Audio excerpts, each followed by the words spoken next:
Hello 7th class. Today we will start chapter 6 in science. Okay? Chapter 6, that is physical and chemical changes.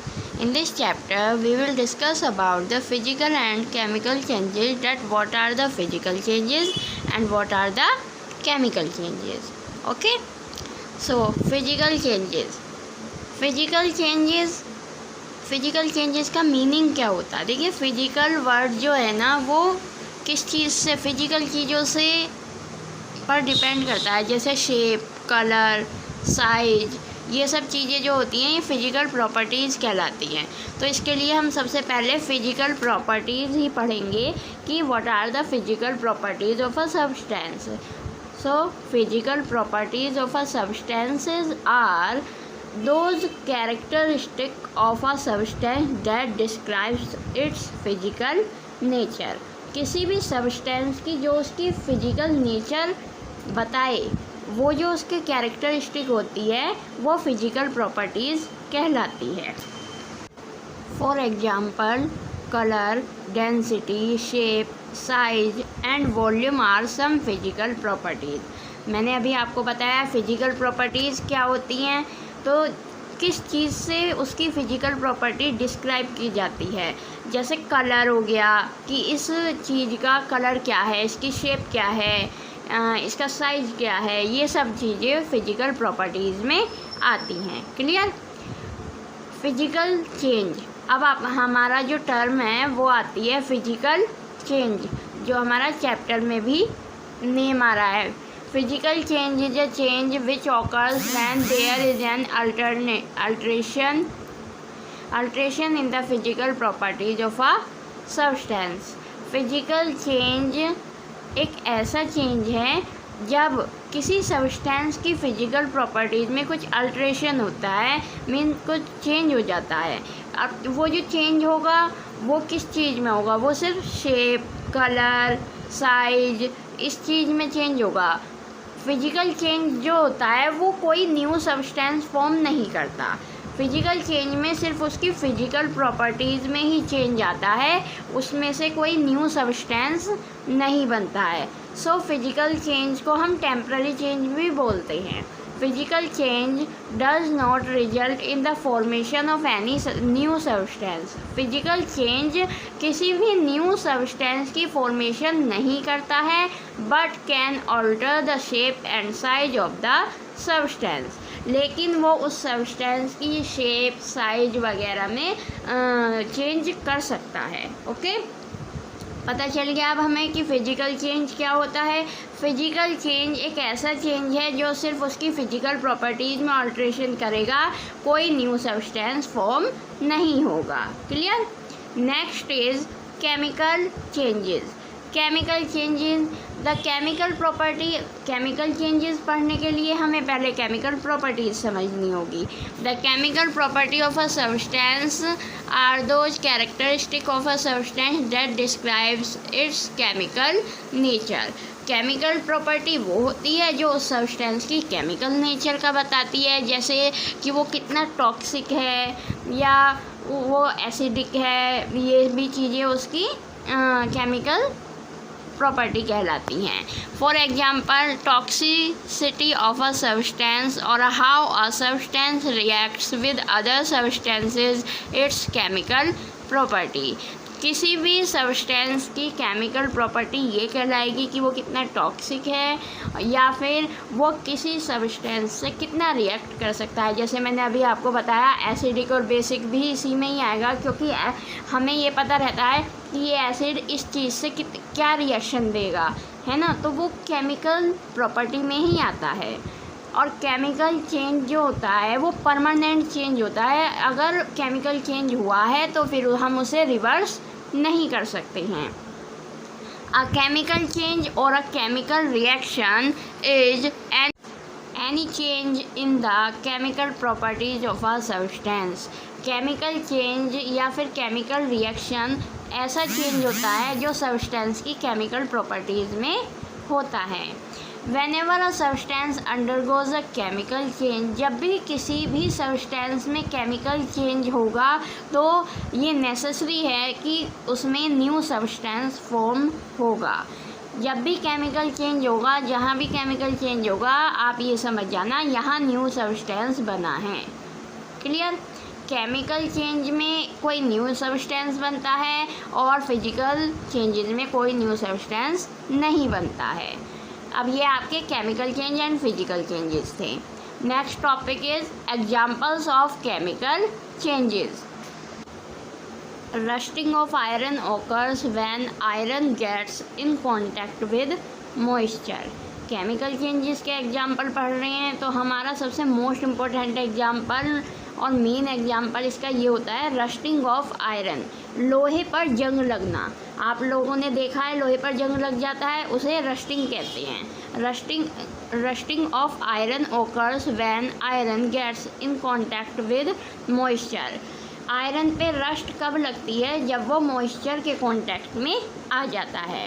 When a magnesium ribbon is burned it radiates white light and converts into Ashes. Second chemical change का example है, एक magnesium ribbon होता है, उसे जब हम जलाते हैं तो वो वाइट लाइट रेडिएट करता है और एशेज में, राख में तब्दील हो जाता है। तो ये केमिकल चेंजेस के एग्जांपल चल रहे हैं। रस्ट मीन्स जंग लगना। लोहे की चीज़ों पर जंग लग जाता है ना, तो उसे रस्ट बोलते हैं, रस्टिंग। तो रस्टिंग क्यों होती है? जब आयरन मॉइस्चर के कांटेक्ट में आ जाता है, तो जब वो जंग लग गया है तो वो सही तो हो नहीं सकता है, ठीक है ना, वो चीज़ ख़राब हो जाती है, तो वो केमिकल चेंज है, वहाँ न्यू सब्सटेंस फॉर्म हुआ है। एंड सेकंड एग्जांपल इज जब मैग्नीशियम रिबन, एक मैग्नीशियम रिबन आता है और जब हम उसे जलाते हैं तो वाइट कलर की लाइट रेडिएट होती है और वो एशेज में कन्वर्ट हो जाता है। एशेज मीन्स राख। Next example is formation of medicines. Medicines का फॉर्मेशन, दवाइयाँ जो बनाई जाती हैं वो भी केमिकल चेंजेस हैं, वो रिवर्स नहीं हो सकती हैं। Next example is extracting of iron from the iron ore. Iron को निकालना आयरन ओर में से। आप लोगों को पता है ना, जो हम पढ़ते हैं मिनरल्स ऑर्स वगैरह, तो आयरन कहाँ से निकाला जाता है? आयरन ओर में से निकाला जाता है। तो जब वो आयरन ओर से हमने उसे आयरन में कन्वर्ट कर लिया है तो वो रिवर्स नहीं हो सकता है। That is the chemical change. आपको ये ध्यान रखना है कि केमिकल चेंज में कोई न्यू सब्सटेंस फॉर्म हो रहा है और वो जो नया सब्सटेंस बना है हम दोबारा से उसे पुराने में कन्वर्ट नहीं कर सकते हैं।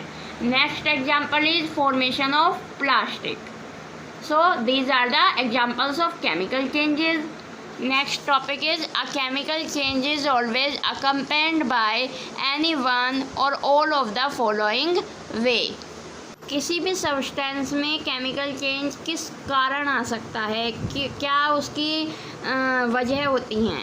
रेडिएशन और एब्जॉर्प्शन ऑफ हीट, जब हीट का एब्जॉर्प्शन हो जाता है या रेडिएशन होता है। Production of sound, change in the colour of the substance, change in the smell of the substance, substance की स्मेल में चेंज हो गया है, सब्सटेंस के कलर में चेंज हो गया है।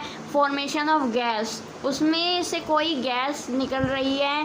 Formation of a solid as a residue, और या कोई सॉलिड बना है।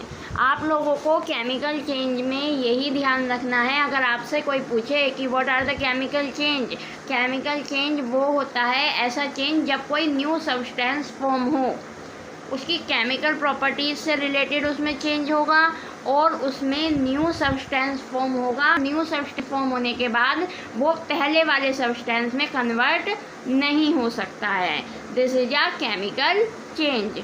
Next is rusting of iron.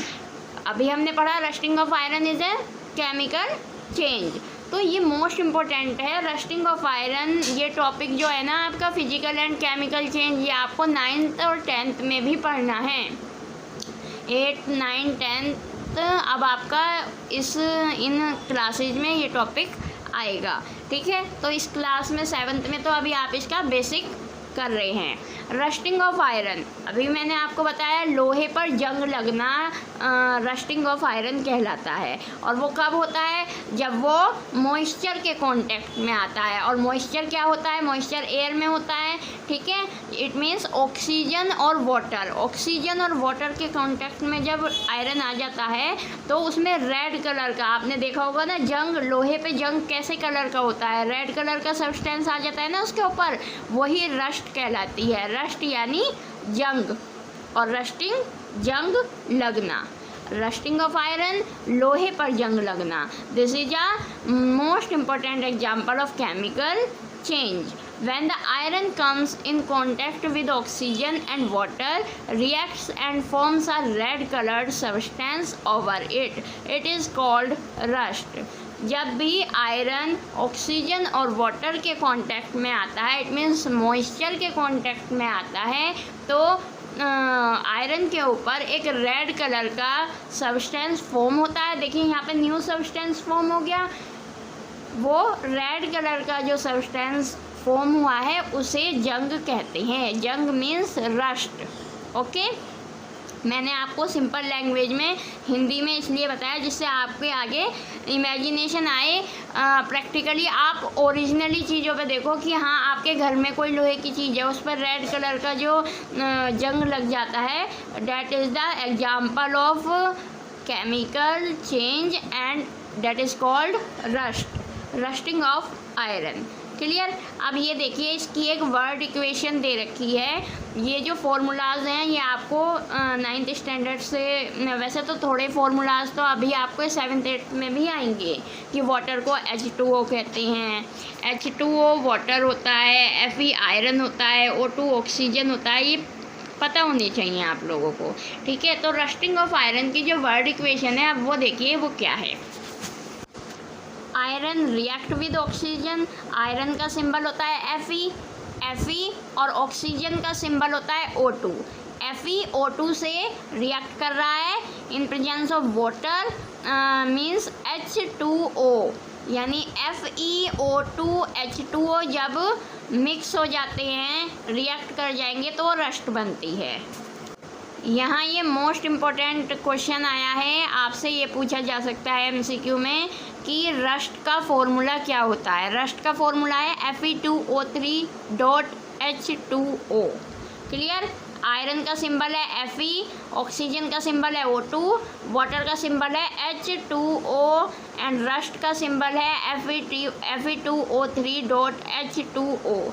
अब देखिए इनके आगे 4, 3, 2 भी लग रहे हैं। ये इक्वेशन को बैलेंस करने के लिए लगाए गए हैं। ये बैलेंसिंग इक्वेशन हम 10th स्टैंडर्ड में पढ़ेंगे, बट आप लोगों को इस वर्ड इक्वेशन को ऐसे ही लर्न कर लेना है। 4Fe + 3O2 + 2H2O gives 2Fe2O3.H2O। वैसे तो आयरन का सिंबल Fe होता है, ऑक्सीजन का O2, वाटर का H2O, बट ये जो 4, 3, 2 इसके आगे लग रहे हैं, ये इक्वेशन को बैलेंस करने के लिए लगे हैं। अगर आपसे फॉर्मूला पूछा जाएगा ऑक्सीजन का क्या है, तो आपको O2 लिखना है, इसके आगे का 3 नहीं लगाना है। ऐसी रस्ट का formula Fe2O3.H2O। Clear? This is the word equation of rusting of iron. Next topic is crystallization. इसके नेम से ही पता चल रहा है, क्रिस्टलाइजेशन यानी क्रिस्टल का फॉर्मेशन होना, क्रिस्टल्स का बनना। तो क्रिस्टलाइजेशन का प्रोसेस क्या है? This is a process of obtaining crystals of a pure substance from its solution.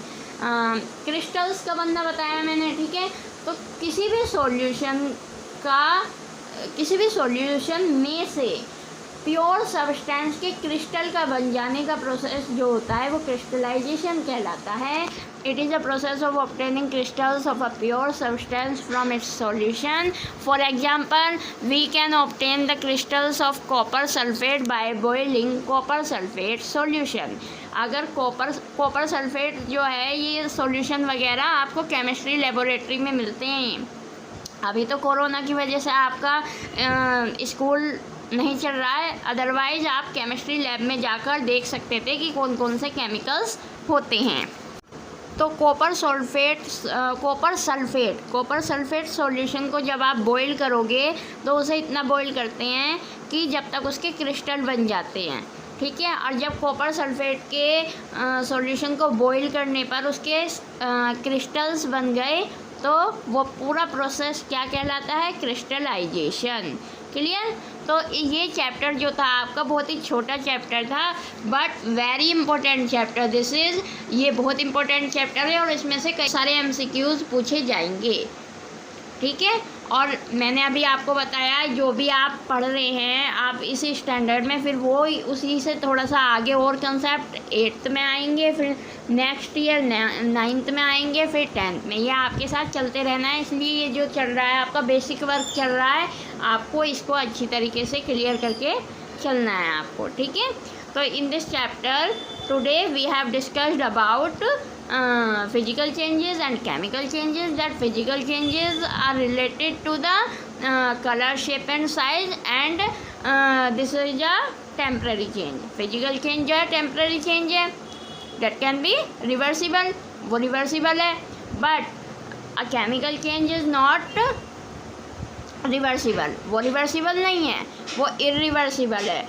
उसमें अगर कुछ बन गया, कोई न्यू सब्सटेंस फॉर्म हो गया तो हम उसे पीछे नहीं ले जा सकते। अगर कोई राख बन गई कोई चीज़, सपोज़ कीजिए केमिकल चेंज में मैं आपको एग्जांपल बताऊं, burning of paper. Burning of paper, हमने पेपर को जला दिया, राख बन गई। अब क्या राख से हम पेपर बना सकते हैं? नहीं बना सकते ना। तो burning of paper is a chemical change. अब देखिए फिजिकल चेंज का एक example, melting of ice.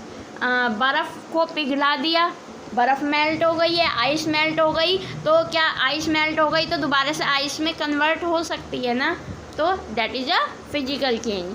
Physical change का सबसे इजी एग्जांपल यही होता है मेल्टिंग ऑफ आइस का, ठीक है। और केमिकल चेंज के एग्जांपल बर्निंग ऑफ पेपर हो गया, मैग्नीशियम रिबन की बर्निंग हो गई।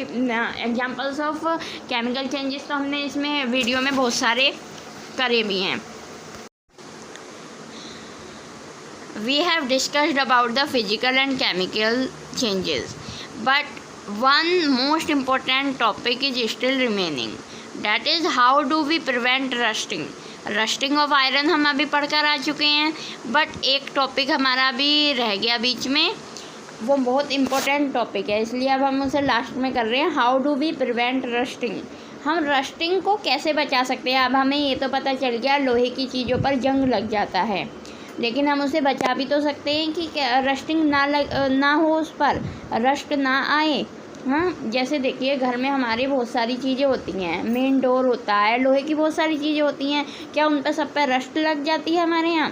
नहीं, हम तो जंग लगने ही नहीं देते। क्यों नहीं लगने देते? कैसे बचाते हैं उसे?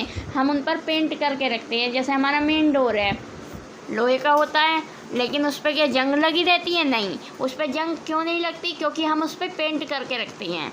तो एक मेथड तो रस्टिंग के प्रिवेंशन का यही है कि जंग लगने से बचाया जा सकता है अगर हम लोहे की चीज़ों पर पेंट कर दें। Okay, prevent iron articles from coming in contact with oxygen और वाटर और बोथ। हम आयरन के आर्टिकल्स को मॉइस्चर के कांटेक्ट में आने से बचा सकते हैं अगर हम उस पर पेंट या ग्रीस का कोट कर दें। Clear? In fact these coats should be applied regularly to prevent rusting. बल्कि ये जो कोटिंग होती है पेंट की, ये हमें रेगुलरली करनी चाहिए। वैसे सबके घरों में होती है, जब हर साल पेंट वगैरह होता ही है ना, तो उससे हमारी जो ये आयरन के आर्टिकल्स होते हैं ये रस्ट लगने से बचे रहते हैं। ओके, तो आपका फर्स्ट मेथड तो हो गया रस्टिंग को प्रिवेंशन का। आयरन ऑब्जेक्ट पर आप पेंट या ग्रीस कर सकते हैं, पेंट कर देते हैं। Another way is to deposit a layer of a metal like chromium और जिंक ऑन आयरन। आयरन की चीज़ों पर अगर हम इन मेटल की कोटिंग करते हैं, जैसे क्रोमियम हो गया या जिंक हो गया, तो उससे भी रस्टिंग को प्रिवेंट किया जा सकता है। दो एग्जाम्पल हैं आपके रस्टिंग को प्रिवेंट करने के। First is painting and second is zinc की प्लेटिंग करना। Okay, the process of depositing a layer of zinc on iron is called galvanisation. This is the most important term of this chapter. What is galvanization? Galvanization is the process of depositing a layer of zinc on iron. Iron के ऊपर zinc की layer को deposit करना, zinc की layer की plating करना, वो process galvanisation कहलाता है। तो रस्टिंग के प्रिवेंशन के दो मेथड पढ़े हमने। एक तो पेंट कर देंगे अगर हम आयरन की चीज़ों पर तो जंग नहीं लगेगा, और गैल्वेनाइजेशन के प्रोसेस से भी रस्टिंग से बचा जा सकता है। The iron pipes we use in our homes to carry water. हमारे घरों में जो लोहे के पाइप होते हैं जो पानी के कनेक्शन में लगे हुए होते हैं, उन पर भी गैल्वेनाइजेशन का प्रोसेस हुआ होता है। क्या गैल्वेनाइज्ड होते हैं वे, उनके ऊपर जिंक की प्लेटिंग होती है जिससे उसके ऊपर रस्ट ना लगे। क्लियर? तो ये चैप्टर आपका आज कंप्लीट हो गया। ये बहुत छोटा चैप्टर था, but this is very important chapter. You have to learn about all this terms, that what are the physical changes and what are the chemical changes, difference between both changes, and you have to learn the examples of these changes and also the prevention of chemical change. I have already sent you the solutions of this chapter, so of chapter 6 in your fair notebook, and after watching this video you have to read the chapter thoroughly, as MCQs can be asked from the middle of the chapter also. Okay.